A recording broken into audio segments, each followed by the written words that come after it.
What's up, guys? Lance here at TCGFIX.com. So tonight, got a Wilds of Eldraine set booster box for Dean S. Dean, longtime supporter of the channel, went to TCGFIX.com to sponsor this box. Got a little discount for letting me open it on the channel. Thank you, Dean. So here we go. Let's check out what he got. Kind of missed the boat on this one. We were at a wedding in Scotland during release, so we're a little late to this party. I know at this point, people are probably getting excited for Ixalan. So, see what's inside this box. Hopefully it's great. I checked the price list, and I know the Cauldron is very expensive right now, about 50 bucks. We'll pay for about half this box. And there's Beseech the Mirror as well, which is another $40 card right now. So if you can get both in this box, we practically pay for it. So good luck, Dean. Let's go. Oh, these are Japanese printed. So we're just going to start with the rares in the front. Flamekin Village for one of the list cards. It looks like an old commander card. Ooh, that's a nice way to start. Foil, sneak attack. Nice. And Karmic Justice. Ooh, 3 rares to start with. Oh, Spectre of Mortality. We've got a 4 rare set pack to start the night. Wow, all right, amazing. Okay, well, you know, as most of you have been with this channel for a long time, if it ain't rare, we don't care. So this is kind of awesome. We just go straight to the rares in the front. So here we go. Our first rare is... hold on, I think it's backwards. First rare. Ooh! Talion, the Kindly Lord in full art foil. Wow. That's, man, we're hitting some nice foils here. Season of Growth. Sir Ginger, the Meal Ender. Love that art. Awesome. And then uncommons. All right, let's keep going. So yeah, I went on a backpacking trip about 14 years ago, and while I was on that trip, I made a friend, and he invited me to his wedding in Scotland. So that was a lot of fun. We stayed at a castle that was 400 years old. Ooh, Necropotence. I remember this card from 4th edition, and I didn't understand how it worked at all. And at the time, there was no such thing as EDH, and you're like, how is this card good at all in any kind of limited format? So, ooh, Virtue of Strength. Man, we are hitting tons of mythics here. All right, before we continue, I wanted to show off a life counter that we create here at TCGFIX. So this is a commander life counter. It keeps track of your life total, your commander damage, and your opponent's commander damage. So we have a slot up here that fits your commander. So this is your command zone. We have neodymium magnets built into the case. This is the size of a card, so it fits perfectly into your deck box. So you can neatly put this back into it. So if you're interested in checking that out, definitely check out TCGFIX. Got a bunch of different colors. Also on the Etsy store, which will be linked in the description, I have a bunch of new life counters. So like the oversized D20s. Okay, we have a list card. And then some of the smaller D20 life counters from the pre-release kits. So definitely check that out. The Huntsman's Redemption. Ooh, and the Heart Flame Duelist. 2 rare pack. Next pack. We really started this box off with a bang. The first one with 4 rares. It's pretty hot. Sleight of Hand. Sanguine Bond. And Likeness Looter. So the wedding that we went to was at a Scottish castle about, I want to say, an hour outside of Edinburgh. And it was a, ooh, all right, first signed art card. And this kind of reminds me of It's a Small World. And so the castle that we stayed at was called Dunn's Castle, and it was built in the 1400s.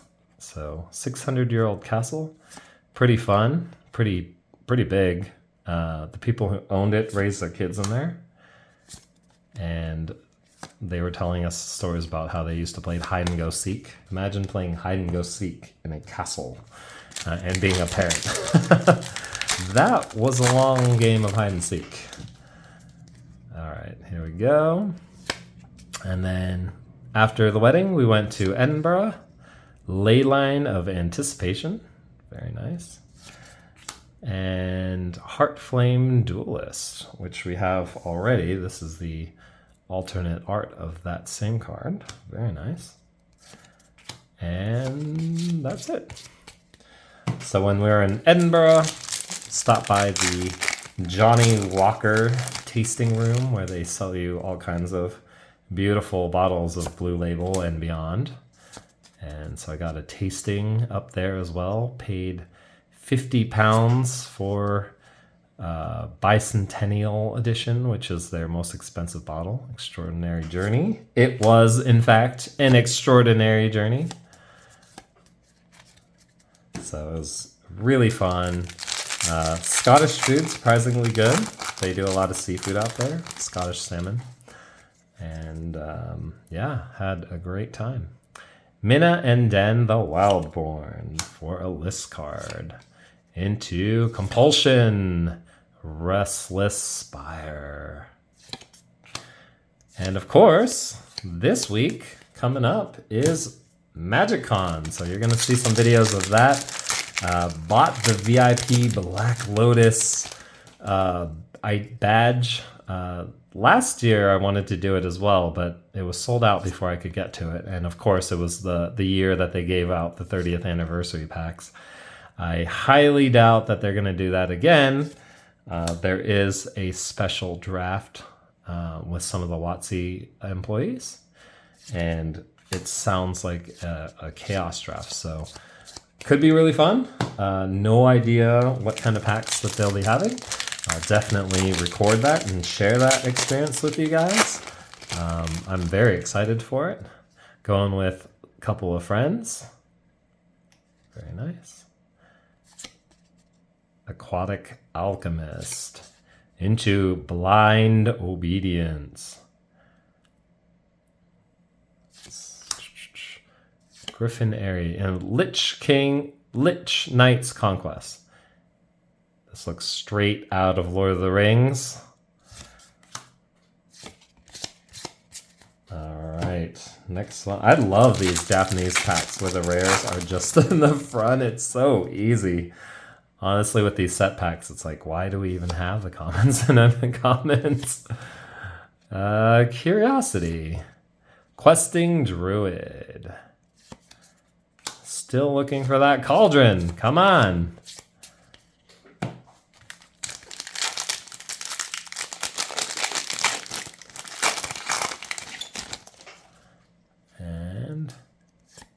Yeah, so this MagicCon, ooh, Smothering Tithe. Well, that's a good card. One of the more expensive cards in this set for sure. The Japanese anime. Nice hit there, Dean. Congratulations on that. Spellbook Vendor. Court of Garenbreg. Nice. Ooh. Japanese art card, that is a great one to get. That is one that we want. The other expensive Japanese art is the Ristic Studies, Vampiric Rites, Will, Scion of Peace. And that's it. So yeah, I wanted to sign up for the Urza's draft. It was $600, and of course it's just 3 packs. But I thought, you know, probably going to open $3 worth of rares, but it's for the experience, and I never got to draft the Urza's block, so it could be really fun. And when I tried to sign up for it, it was already sold out. It was one of the first events to sell out. So I was a little disappointed in that. Gavin Verhey is doing some special events on Saturday and I believe Sunday. And I'm signed up for those, so those should be fun. And then, of course, the VIP draft with like WotC staff. So really cool, really cool. Very excited. It's something that I've been doing every year, going to Vegas and playing Magic, and it's a once a year nerd pilgrimage, and I think it's worth it. If you ever get an opportunity, it's just 3 days of playing non-stop Magic, Cursed Flesh, getting the cards that you need, meeting some really cool people from all over the world. It's a great experience if you ever get a chance. Agatha of the Vile Cauldron. So you'll definitely see me running around if you guys are there at MagicCon. I always bring some of my favorite boxes to draft. So I have Battle Bond, which I'll be offering to people. I have Ultimate Masters. Ooh, Ravnica at War from War of the Spark. I'll probably bring some Chaos drafts. I've been saving packs for the last 10 years. Leyline of the Void, so I'll have some of those drafts available. Ingenious Prodigy. And whatever cool things that I can pull out of my closet. Maybe a Modern Horizons one, or a original Modern Masters draft. Ooh, Foil Fairy Slumber Party. Knightly Valor and Gumdrop Prisoner. Just like dropping gumdrops so she can find her path. I don't know the lore behind that, but that's neat.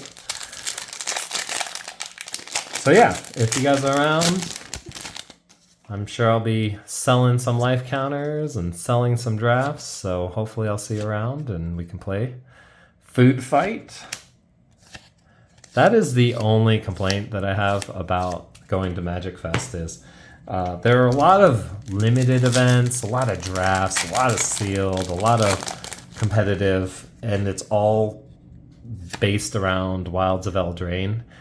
And it's honestly a set that it's okay, like it's fine, but I'd rather play a set like Commander Masters or Battle Bond, or like some of the older specialty sets that I know are super fun. It used to be that with Magic sets, releases were every 3 months, so you would get pretty bored of a set by month 2. And by the second month, nobody was really playing the sets anymore. Goblin Bombardment.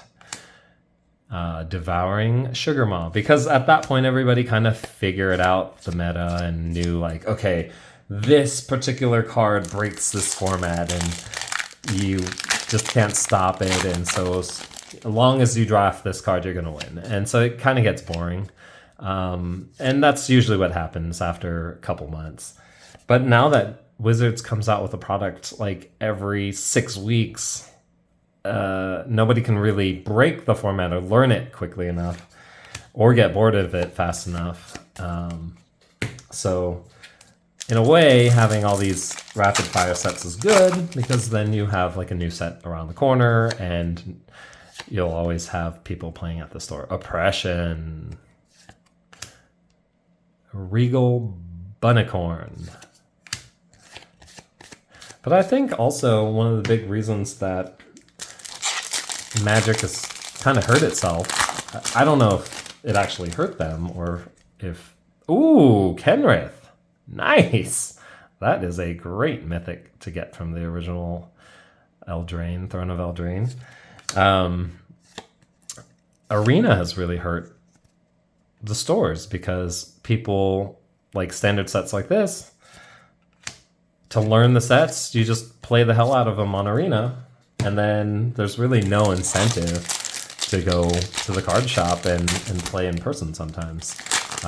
There are, you know, people who go on there to learn how to play the set, and then they get to the shop and they're just dominating. So you get a lot of practice, but I think a lot of people end up playing online and then get bored. Farsight Ritual. So having new sets come out every couple of weeks, in a way is good, but in a way it's bad, because if you're busy, you know, those couple of weeks, maybe you don't get to play this at all. Defense of the Heart. All right, very nice. Very good card. Worth a couple bucks. Hilda's Crown of Winter. So I played this in the only sealed that I've done so far with my friend Davi, and this won games because it was just like removal. It's like, okay, I'm going to tap down your biggest, most threatening creature. So worked out really well. Court of Embereth. And I think as a commander card, it's pretty good because you draw a card for each tap creature your opponents control. So I think it's not a bad EDH card. Court of Embereth. All right, cool. All right, where's a cauldron? Honestly, I think the Smothering Tithe Japanese art is pretty expensive and probably paid for a good portion of this box. Rowan, Scion of War, lots of mythics. And 2 packs left. Into the Beanstalk Worm, Dark Tutelage, Archon of the Wild Rose. Pretty. Fairy Fencing, and into the commons and uncommons. Last pack magic here. Let's see if we can pull that cauldron after all. Food Coma. Ooh, that's going to be me after a buffet in Vegas. Cannot wait. Curiosity. Feral Encounter. And that's it. Ooh, I bet this card would be very pretty in foil. Kind of looks like Elsa's Castle. Yes, I have a 5-year-old daughter who loves Elsa, so that is always on the mind. All right, well, hold on. Let's go through these together and let's check out, sort them a little and figure out what we got. So, rares. These are the enchantments, mythics, I guess list cards. These are, let's separate these. Rares and then list cards. Rudy's always talking about how there's so many piles now because there's so many variants. And I have to agree, they're just a lot of cards. And I don't even know what that is.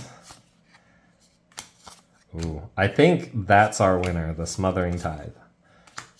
The biggest hit of this box. All right, let's see. What else did we get? What else? It's funny. I do remember when Smothering Tithe came out in Ravnica Allegiance or Guilds of Ravnica, one of those two sets. And I remember people getting really excited about it and buying multiple copies, which in hindsight was a good idea because it's one of the few cards I've seen that has actually gotten upshifted, where a lot of cards get downshifted. So yeah, I think this is our winner. So we have 4 mythics, a foil sneak attack, pretty good too. But yeah, the Japanese artwork, that is our winner. And then let's see, 1, 2, 3, 4, 5, 6, 7, 8, 9. I don't think we got super great cards in this slot right here. This is full art foil, which is nice. So we got 1, 2, 3, 4, 5 mythics in this box. We got a lot of rares. 1, 2, 3, 4, 5, 6, 7, 8, 9, 10, 11, 12, 13, 14, 15, 16, 17, 18, 22, 23, 24, 25, 26, 27, 28, 29. Interesting. So yeah, lots of rares, lots of mythics. Hope you guys enjoyed that. Hope to see you guys in Vegas. Talk to you guys later.